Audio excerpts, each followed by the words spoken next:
I've worked as a security guard for most of my life. It's not the most glamorous job, but it pays the bills. Gas stations, convenience stores, small shops, places where you're mostly just sitting around, keeping an eye on things. But when I saw the ad for a night shift at the local mall, I thought I'd finally stumbled on something better. The pay was good, better than anything I'd seen in years. The hours weren't bad either, 11 p.m. to 6 a.m. It was just one building, and I figured it would be quiet and easy. How hard could it be? I could already imagine sitting back in the security office, watching the cameras, and walking around in a place that felt too big for the silence of the night. I applied immediately and got a call the next day. It was the manager, Mr. Hensley, asking if I could come in for an interview that afternoon. It seemed sudden, but I didn't question it. I needed the job, and the mall wasn't far from where I lived. I drove over, trying to shake the feeling that this was all happening too fast. Was the mall that desperate for a night guard? The interview was quick, almost rushed. Hensley asked about my experience, but it didn't feel like he was paying attention. He ran through the basics, check the cameras every 15 to 30 minutes, do hourly patrols, nothing out of the ordinary. By the end of it, he looked at me and asked, "Can you start tonight?" That surprised me. Most places want time for paperwork or background checks, but I wasn't about to argue. "Sure," I said, trying not to sound too eager. He looked relieved. "Great, we're understaffed," he admitted, rubbing his temples like the day had been too long. "Last few guards didn't last. I hope you'll be different." His words gave me pause. What did he mean by that? But before I could ask, he handed me a key to the office and told me to report at 11 p.m. sharp. The quicker I started, the quicker I'd get paid, I told myself. I shook his hand, left the office, and went home to get a few hours of sleep before my shift. When I arrived at the mall, it was dark and deserted. The parking lot, which during the day was packed with cars, was almost entirely empty. A few scattered vehicles sat under the dim glow of the parking lights, but the space felt too big, too quiet. It made the building look like a sleeping giant, and for a second, I considered turning around and going home. Something felt wrong. I brushed it off as first-day nerves and walked up to the employee entrance. Mr. Hensley met me at the door. He didn't say much, just led me through the winding corridors to the security office, explaining the basic protocols again as we walked. The office itself was small, a cramped room at the back of the mall filled with screens displaying grainy footage from the cameras scattered around the building. "Check the cameras every 15 to 30 minutes, he reminded me. "Do your rounds, make sure nothing's out of place, the usual." He glanced at me before adding, "And keep an eye on the escalators in the play area. Things happen there sometimes." That last part made me pause. "Things happen?" He waved a hand dismissively. "Kids, mostly. Trying to sneak in or mess around after hours, you'll see." I nodded, though his tone made my skin crawl a little. He handed me a printed sheet of standard instructions, shook my hand again, and said, "Good luck. I'll see you in the morning." Once he left, I was alone. The silence of the empty mall settled over me like a heavy blanket. I took a seat in front of the monitors, flipping through the camera feeds. The escalators were still, the stores dark and empty. For a moment, I relaxed. It was just a mall, nothing creepy about that. Just a big, empty building. After a few minutes, I felt a presence behind me. I jumped, my heart pounding. There, standing just beside me, was a janitor. He grinned, clearly amused by my reaction. "Didn't mean to scare you, buddy," he said, his voice light. "You must be the new guy." I let out a nervous laugh, trying to shake off the tension. "Yeah, that's me. I didn't know there was a janitor here at night." He shrugged. "They always keep one of us around to clean up, make sure everything's ready for the next day." His tone turned a bit more serious. "Just make sure you follow the rules." I blinked. "The rules? You mean the instructions?" He handed me a crumpled piece of paper, looking at me with an unsettling seriousness. "These aren't from the manager. These are the rules you'll need if you want to make it through the night." I unfolded the paper, half expecting some kind of joke, but the list of rules it contained was anything but funny. Rules to keep you safe at night. Rule 1. Check the security cameras every 15 to 30 minutes, but don't stare at the footage for too long. Rule 2. Never look directly at the mannequins after midnight. If the mannequins change positions, leave the area immediately. I stared at the list, my gut tightening with discomfort. You're serious? The janitor's grin had vanished. I'm warning you. Follow the rules or you'll end up like the last guy. I tried to laugh it off. You mean the last guard? He nodded, his eyes cold. He quit after one night. Okay. I stuffed the paper into my pocket without checking the rest of the list, chuckling nervously. Well, I'm going to make my first round. The janitor stepped aside, giving me a long look before saying, Take care. I nodded and left the office, but his words stuck with me. Something about his tone, his look, it felt off, like he was genuinely afraid. But I wasn't going to let some weird list of rules mess with my head. It was just past midnight when I started my patrol. The mall was eerie at night, much more so than I expected. The dim lighting cast long, twisting shadows along the tiled floors. Every sound felt amplified, my footsteps echoing off the walls, the hum of the fluorescent lights, the distant creaks and groans of the building settling. As I made my way down one of the main hallways, I tried to focus on the task at hand. The mall wasn't huge, but it was big enough to need regular patrols. There were plenty of stores to check, some of them abandoned, some locked up, with displays peeking out from the darkness behind their glass fronts. A children's play area stood near the food court, silent and still, the colorful plastic toys looking strange and lifeless under the dim emergency lights. Farther down, I could make out the escalators, still and frozen in their usual ascent, like relics from a busier time. I was getting used to the silence when I noticed something strange in one of the clothing stores. The store door was wide open. I stopped, my flashlight sweeping over the darkened interior. I couldn't see anything out of place at first, but as I moved the beam around the store, I noticed movement in my peripheral vision, a slight shift, like something or someone was hiding in the dark. I turned my head to look directly at it, but there was nothing. Just a few mannequins standing near the back, as motionless as always. I sighed and shook my head. It was nothing. Just my nerves. I wasn't going to let that janitor's creepy list get into my head. Then I heard it, the faint sound of clothing rustling. My flashlight flicked back toward the mannequins, and there it was. One of them had definitely moved. It was standing a little closer now, slightly out of position compared to the others. I could feel my heartbeat start to quicken. "Hey, Mr. Janitor," I called out, more out of frustration than anything else. This had to be some kind of prank. He was probably watching me from the shadows, trying to freak me out. But there was no answer, just the soft, unsettling shuffle of fabric behind me again. I turned slowly, my flashlight scanning the mannequins, and that's when I saw it. One of them had changed positions again, its head now facing directly toward the exit. My breath hitched in my throat. No one else was here. There was no way this was a trick. I backed out of the store quickly. I didn't want to stay any longer than necessary. As I walked away, I kept glancing over my shoulder. And then I heard it. Footsteps. But not normal footsteps. They were heavy, rough, like wood or plastic scraping against the floor. My heart started pounding in my chest. I turned around and there it was, the same mannequin from the store. It stood in the middle of the hallway, staring at me with its blank, lifeless face. The hair on the back of my neck stood up. I could feel the blood drain from my face as I watched it. Slowly, stiffly, it started to move toward me, its joints creaking and groaning with every step. Its movements were robotic, stiff, like a doll being dragged forward. I did what any sane person would do. I ran.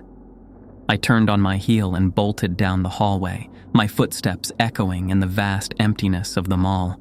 I didn't care how ridiculous I looked. I just needed to get away from that thing. I rounded the corner, ducking into the hallway that led toward the restrooms. The footsteps behind me had stopped, but I didn't dare look back. I burst into the restroom, splashing cold water on my face, trying to convince myself that it was all in my head. But as I looked into the mirror, I saw something else. A woman was standing near the stalls, her back to me, dressed in the plain uniform of a cleaning lady. I blinked, and she was gone. My heart skipped a beat. I spun around, but there was no one there. The restroom was empty. I collapsed to my knees, exhausted and terrified. What was happening? I tried to gather my thoughts, to make sense of it all, but nothing was adding up. Then I remembered the list. I pulled the crumpled paper from my pocket and unfolded it with shaking hands. There, written plainly in black ink, were the next few rules. Rule 3. If a mannequin looks like it's following you, don't look back. Mannequins sometimes follow guards, but if you ignore them, they'll stop. If you look, they'll know you're aware, and they'll get closer. I felt my heart sink. I had looked. Rule 4. Avoid looking into the mirrors of the restroom. Too late for that. My stomach twisted in knots as I realized I had already broken 2 of the rules. Whatever was happening, I was making it worse. Rule 5. If you hear someone talking inside an abandoned store, do not listen. I swallowed hard. I hadn't heard anyone yet, but just knowing the rule was there made me uneasy. Rule 6. If you hear a child laughing from the play area, leave immediately. Rule 7. If you check the time and it's earlier than the last time you looked, immediately return to the security office. I glanced at my watch, instinctively checking the time. It read 11:30 p.m. My blood ran cold. There was no way it was 11:30. I had started my patrol after midnight and it had been a while since then. This wasn't possible. I didn't need to be told twice. I rushed out of the restroom, my heart racing as I made my way back toward the security office. The air around me seemed heavier now, more oppressive, and the lights overhead flickered faintly.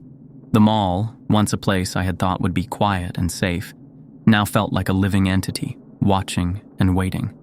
I reached the office, slamming the door behind me. My breathing was ragged, my nerves frayed. I checked my watch again. It was almost 1 a.m. That seemed right. But what had happened earlier? Why had the time changed like that? I sat down, trying to steady my shaking hands. I needed to keep my head on straight. I wasn't going to let this place get to me. I pulled out the list again, reading through the remaining rules. Rule 8. Lock the security office door between 4 a.m. and 4:30 a.m. and do not open it for anyone. If they knock, they might not be the person you think they are. Check the cameras to confirm. Rule 9. If you hear someone crying in a dressing room, do not open the door. Rule 10. If you hear an escalator running, do not investigate. Watch the area on the security cameras. Rule 11. Under no circumstances should you leave before your shift ends. If you do, you risk something following you outside the mall. I let out a nervous laugh. What kind of job had I taken? Who had written these rules? I couldn't make sense of any of it. But as I sat there, the weight of everything that had happened pressed down on me. The mannequin, the time shifting, the figure in the mirror. This wasn't normal. Whatever was going on, I needed to survive the night. It was past 1 a.m., and I needed to go for another round. As much as I wanted to stay locked in the security office, I knew I had to follow the security protocols also. The cameras showed nothing unusual, so I gathered my courage and stepped back out into the mall. As I walked cautiously through the main hallway, I started hearing something. A faint mumbling coming from an abandoned store. My blood ran cold as I remembered Rule 5. I stopped in my tracks, heart pounding in my chest. The mumbling sound coming from the abandoned store was quiet, barely audible over the faint hum of the mall's air conditioning. But it was unmistakable. There was someone or something talking inside. I forced myself to move, my legs feeling like lead. Rule 5 echoed in my head. If you hear someone talking inside an abandoned store, do not listen. I tried to block out the sound, telling myself it was just my imagination, but the soft, incomprehensible murmurs persisted, growing louder the closer I got to the store. I glanced at the glass storefront. The windows were covered with paper, blocking any view of the inside. My breath hitched as I quickened my pace, refusing to even glance in its direction. I didn't want to know what was behind those papers or what was causing that sound. The voice was rising now, clearer but still distorted, like someone talking underwater. I had to get away. I made it past the store, refusing to look back. The voice began to fade, and I felt the tension in my body ease slightly. But as I turned the corner and entered the next corridor, I heard it again. Footsteps. But not normal footsteps. They were rough, uneven, like the dragging sound of something solid scraping against the floor, almost like wood or plastic. My stomach twisted. I knew what it was before I even turned around. It was the mannequin. My instinct screamed at me not to look back, remembering Rule 3. If a mannequin looks like it's following you, don't look back. If you ignore them, they'll stop. If you look, they'll know you're aware, and they'll get closer. I walked faster, keeping my eyes straight ahead, trying to ignore the growing sound of the mannequin's movements behind me. Each step it took seemed heavier, more deliberate. My heart raced as the footsteps grew closer, but I didn't dare turn around. Just keep walking. Just keep walking, I told myself. The sound of the mannequin's movement grew fainter, and eventually, I could no longer hear it. I let out a breath I hadn't realized I was holding and slowed my pace. My hands were shaking, but at least I had followed the rule. Whatever was following me had stopped, for now. Then I heard something else. The distant hum of machinery, an escalator, running. I froze, the blood draining from my face. Rule 10. If you hear an escalator running, do not investigate. Watch the area on the security cameras. I turned on my heel and bolted for the security office. I wasn't going to risk breaking another rule, especially after what I had just been through. My mind raced as I rushed back down the hallway, past the now quiet abandoned store, and toward the safety of the security office. I could hear the escalator in the distance, that unmistakable mechanical whir, but I didn't stop. I burst into the office, slammed the door behind me, and locked it. My breath came in short, ragged gasps. I immediately turned my attention to the security monitors, flipping through the camera feeds. The escalator camera came into view, and there it was. A figure. It wasn't a person, not exactly. It was something else. The figure was tall, unnaturally tall, its limbs long and spindly, its face obscured by shadows. It was standing on the escalator, its body stiff and jerky, moving in slow, unnatural movements as the steps carried it upward. I stared at the screen, frozen in place. My mind raced, trying to process what I was seeing. The figure's head turned slowly, as if sensing something, and then, impossibly, it looked straight at the camera, straight at me. The monitors started flickering, static filling the screens, a loud buzzing sound filling the room. I snapped my gaze away from the camera, remembering Rule 1. Don't stare at the footage for too long. The buzzing stopped almost immediately, and when I glanced back at the monitors, the escalator was empty. The figure was gone. I sat back in my chair, my body trembling. I couldn't do this anymore. My nerves were shot, and the rules, those damned rules, were starting to feel like a cruel game designed to break me. I just had to make it through the night. Just a few more hours, I told myself. The next hours passed in silence. I stayed in the security office, too shaken to do another round. I kept glancing at the monitors, watching the empty hallways, the still stores, the escalator that remained motionless now. Everything seemed calm, but the air in the office was thick with tension. Then, I heard something that sent a cold wave of dread down my spine. A knock at the door. I jumped, my heart leaping into my throat. I froze, my eyes darting toward the security monitors to check the hallway outside the office. There was no one there, but the knock came again, 3 sharp raps against the door, as if someone was standing just outside. And then I heard a voice. "Hey, how's the night going? Still think the rules are funny?" It was the janitor, or at least it sounded like him. I swallowed hard, remembering Rule 8. Lock the security office door between 4 a.m. and 4:30 a.m. and do not open it for anyone. If they knock, they might not be the person you think they are. Check the cameras to confirm. I glanced at the clock. It was 4:03 a.m. My heart pounded in my chest as I checked the camera feed again.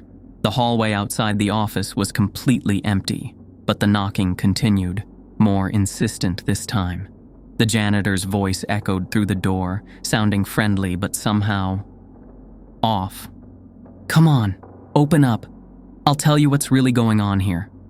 I stood frozen, my hand hovering near the door handle. My mind raced. It sounded like the janitor, but I knew better than to trust my instincts at this point. I checked the camera again. Still nothing. The hallway was empty. I couldn't open the door. I wouldn't. The knocking stopped suddenly. Silence filled the office again, and I let out a shaky breath. I kept watching the camera, not daring to move, until finally the janitor appeared on the screen. He was standing right outside the door now, staring straight into the camera. He knocked again, his face twisted into an eerie grin. I felt my stomach drop. The way he stared into the camera, it didn't seem human. His body started to waver, like he was made of smoke, and then, slowly, he dissipated into the air, leaving nothing but an empty hallway. I checked the clock, 4:30 a.m. Whatever it had been, it was gone now. For the first time in hours, the air felt still. The oppressive weight that had been hanging over me seemed to lift, if only a little. I could feel the tension easing from my shoulders, though my body still felt like a coiled spring, ready to snap at any moment. I stood up, my muscles aching from being hunched over the monitors for so long. I needed to stretch my legs, to move around, if only to shake off the lingering dread that clung to me like a shadow. After everything that had happened, I wasn't keen on doing another full patrol, but staying in the office felt stifling. Maybe a short walk, just around the immediate area of the office, would help clear my head. The mall was still deathly quiet, the faint hum of electricity the only sound that echoed through the corridors. The fluorescent lights flickered sporadically, casting long, distorted shadows that seemed to shift as I walked. I kept my eyes down, trying not to focus on the mannequins, the stores, or the eerie silence that had settled over everything. As I rounded the corner near the security office, I nearly jumped out of my skin. The janitor was standing there, leaning casually against the wall with that same friendly grin he'd had the first time we met. It was the real janitor this time, at least I hoped it was. He seemed more human, more tangible than the strange apparition I'd seen earlier in the night. "Rough night?" he asked, his voice light, almost teasing. I didn't know how to respond. I stood there, my mind racing as I tried to reconcile what I had seen earlier. The knocks, the figure dissolving into mist, with the man standing in front of me now. "You could say that," I muttered, trying to keep my voice steady. He tilted his head, his grin fading slightly. "You followed the rules, didn't you?" "I tried," I said, my throat dry. "What is this place? Why are these rules even a thing?" The janitor let out a low chuckle, but it wasn't the friendly, warm sound it had been earlier in the night. This laugh was hollow, tinged with something darker. "I told you the rules are there to keep you safe," he said, his eyes narrowing. "There's more going on here than you understand. Much more." I took a step back, my unease growing with every word he spoke. "What do you mean? What's going on in this mall?" He shrugged, the grin returning to his face. "You'll figure it out. Or maybe you won't. Either way, there's no escaping it." He started to walk away, turning down the dimly lit corridor without another word. His movements were slow, deliberate, like he wasn't in any rush to leave. I couldn't let it go. I needed to know what he was talking about. I needed answers. "Wait!" I called after him, my voice echoing down the empty hallway. What do you mean, no escaping it? What are you trying to say? The janitor didn't stop. He kept walking, his footsteps eerily quiet against the tiled floor. Desperation and frustration bubbled up inside me, and before I knew it, I was following him, determined to get some kind of explanation. I rounded the corner after him, but when I got there, the hallway was empty. He was gone. Again. My heart pounded in my chest as I stood there, staring down the empty corridor. There was no way he could have disappeared so quickly. He had just been there. I looked around, scanning the area for any sign of him, but the mall had fallen back into its eerie silence. And then I heard it. A soft, muffled crying. The sound was faint at first, almost too quiet to notice. But as I stood there, frozen in place, it grew louder, more distinct. A woman's voice, sobbing quietly, somewhere nearby. My skin prickled with unease. I knew the rules. I had them memorized by now, and I knew exactly what this was. Rule 9. If you hear someone crying in a dressing room, do not open the door. I swallowed hard, trying to block out the sound, but the crying persisted. It seemed to be coming from one of the stores up ahead, the muffled sobs echoing faintly through the deserted hallways. Every instinct I had was telling me to walk away, to get back to the office, and wait out the last hour of my shift in silence. But there was something about the crying that pulled me toward it, an almost magnetic force that made it impossible to ignore. What if someone really needed help? What if this was all in my head? What if the rules were just some sick joke? I shook my head, trying to clear my thoughts. I had already broken too many of the rules tonight. This wasn't a joke. The janitor had warned me, and I wasn't about to ignore him now. But still, the crying continued. It was louder now, more insistent, the sound echoing from somewhere deeper in the store just ahead of me. It didn't sound right. It was too hollow, too distorted, like a recording of someone crying rather than an actual person. I stood there, torn between curiosity and fear, until finally, the decision was made for me. The crying stopped. Suddenly, everything was quiet. Too quiet.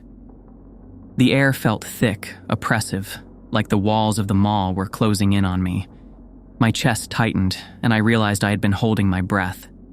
Then, slowly, a figure appeared on one of the security cameras I had been monitoring through the corridor. I'd left the office, but the cameras were still connected to my device. I couldn't tear my eyes away from the screen as I saw her, a woman, pale, with long dark hair that hung limply over her face, obscuring her features. She was dressed in plain, outdated clothing, her body hunched over as she moved slowly down the hallway, her feet barely touching the ground. She was floating. My heart leapt into my throat as I watched her approach the dressing room, her body drifting closer to the entrance, her shoulders shaking with silent sobs. She hovered just outside the door, as if waiting for me to follow her inside. I took a step back, my pulse racing. This wasn't real. It couldn't be. I had seen things tonight, strange things. But this was something else entirely.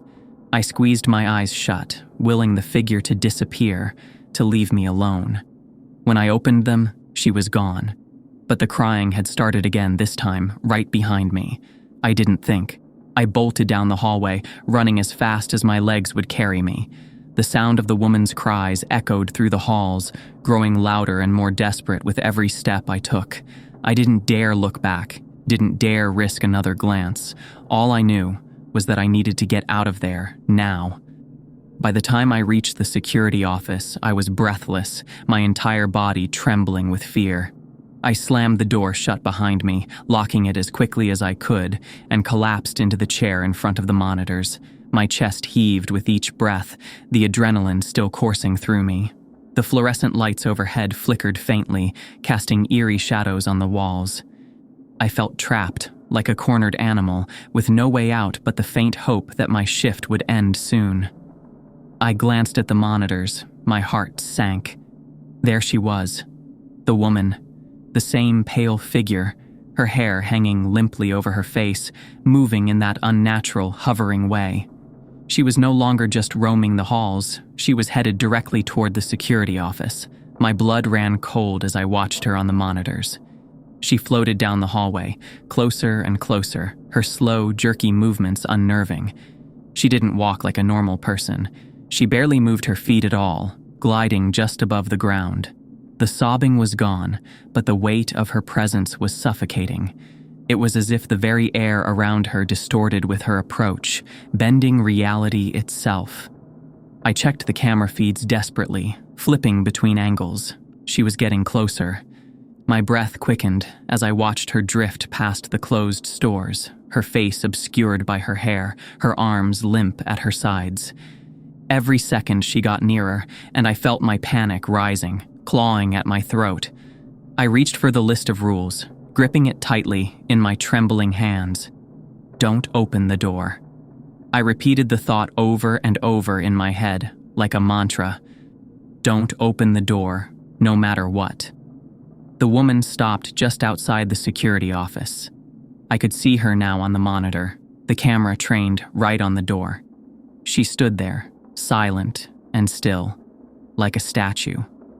For a moment, I dared to hope that she would leave, that maybe she'd fade away like a bad dream. But then the knocking started, soft at first, barely a tap, but each knock grew louder, more forceful, until it felt like the entire door was rattling. My pulse pounded in my ears, drowning out everything else. She was there, just inches away on the other side, and I could feel her presence like a cold weight pressing down on me.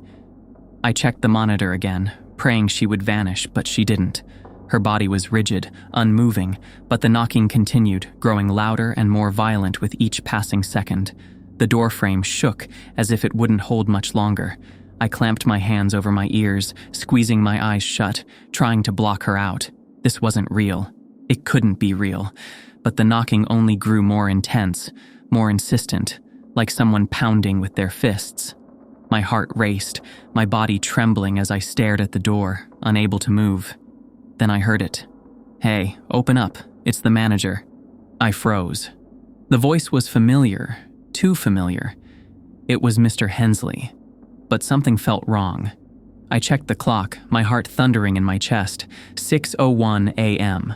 Relief washed over me, but suspicion crept in immediately. Was it really him? Or was this another trick? I checked the camera one last time. The woman was gone. No sign of the pale figure, no shadow, no presence.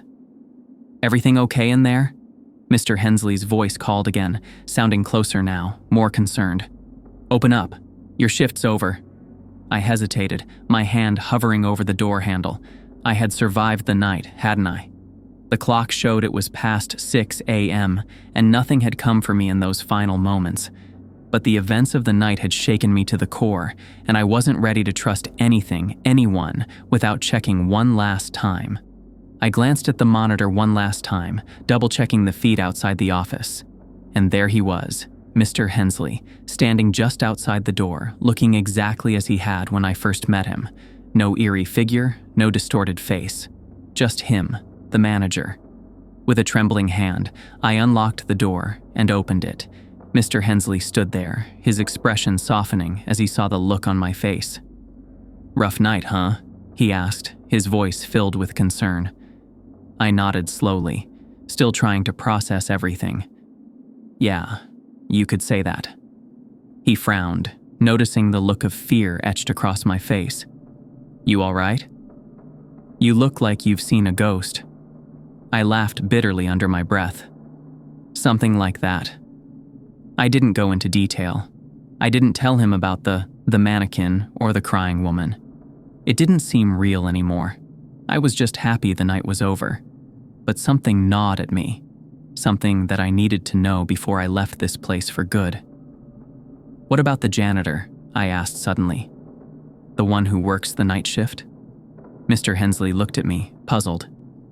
"What janitor?" My stomach dropped. "The one who was here all night. He gave me a list of rules to follow." Mr. Hensley shook his head, his expression turning serious. "There's no night janitor. No one works here at night except you." My mind reeled. The pieces didn't fit together. None of it made sense. I stared at Mr. Hensley, my thoughts racing. If there was no janitor, then who or what had been warning me? And the rules, where had they come from?